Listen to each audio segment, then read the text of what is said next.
So guys, what's going on? We have the Hamilton Beach FlexBrew coffee maker. This one's been through a lot, as you can already tell. My wife and I love coffee. The reason they call it the FlexBrew is that you can put in a K-cup here and put your cup of coffee right under there and make yourself a nice cup like that. Or if you want, and you have ground coffee beans, you put your water in the back.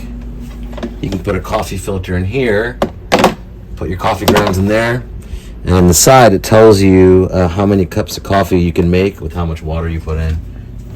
Close this bad boy, press power, and it's gonna actually drip coffee into I guess it's a carafe over here.